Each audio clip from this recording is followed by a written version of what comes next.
پیغمبروں نے ان سے کہا کہ ہاں ہم تمہارے ہی جیسے آدمی ہیں، لیکن اللہ اپنے بندوں میں سے جس پر چاہتا ہے نبوت کا احسان کرتا ہے، اور ہمارے اختیار کی بات نہیں کہ ہم اللہ کے حکم کے بغیر تم کو تمہاری فرمائش کے مطابق معجزہ دکھائیں، اور اللہ ہی پر مومنوں کو تو بھروسہ رکھنا چاہیے، اور ہم کیوں اللہ پر بھروسہ نہ رکھیں حالانکہ اس نے ہم کو ہمارے دین کے سیدھے رستے بتائے ہیں، اور جو تکلیفیں تم ہم کو دیتے ہو اس پر ہم صبر کریں گے، اور اہل توکل کو تو اللہ ہی پر بھروسہ رکھنا چاہیے۔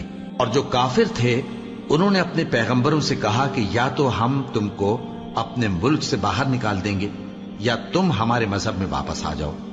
بس ان کے پروردگار نے ان کی طرف وحی بھیجی کہ ہم ظالموں کو ہلاک کر دیں گے اور ان کے بعد تم کو اس زمین میں آباد کر دیں گے۔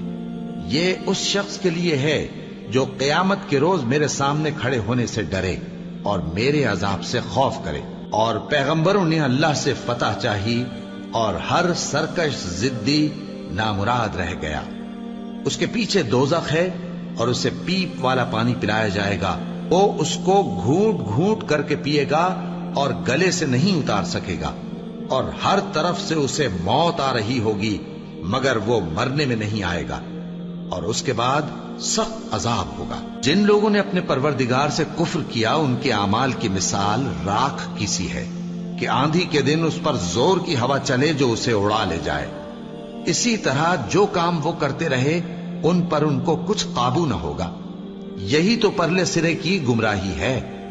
کیا تم نے نہیں دیکھا کہ اللہ نے آسمانوں اور زمین کو تدبیر سے پیدا کیا ہے؟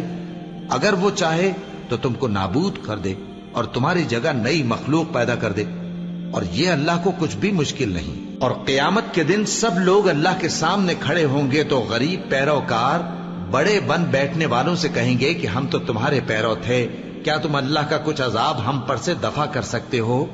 وہ کہیں گے کہ اگر اللہ ہم کو ہدایت کرتا تو ہم تم کو ہدایت کرتے۔ اب ہم گھبراہٹ ظاہر کریں یا صبر کریں ہمارے حق میں برابر ہے، کوئی جگہ رہائی کی ہمارے لیے نہیں ہے۔ اور جب حساب کتاب کا کام فیصل ہو چکے گا تو شیطان کہے گا جو وعدہ اللہ نے تم سے کیا تھا وہ تو سچا تھا، اور جو وعدہ میں نے تم سے کیا تھا وہ جھوٹا تھا، اور میرا تم پر کسی طرح کا زور نہیں تھا۔ ہاں میں نے تم کو گمراہی اور باطل کی طرف بلایا تو تم نے جلدی سے اور بے دلیل میرا کہنا مان لیا، تو آج مجھے ملامت نہ کرو، اپنے آپ ہی کو ملامت کرو۔ نہ میں تمہاری فریاد رسی کر سکتا ہوں اور نہ تم میری فریاد رسی کر سکتے ہو۔ میں اس بات سے انکار کرتا ہوں کہ تم پہلے مجھے شریک بناتے تھے۔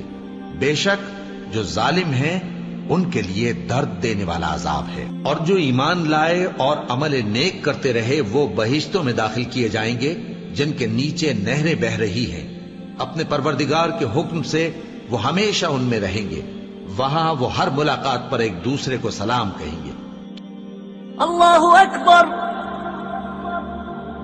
اللہ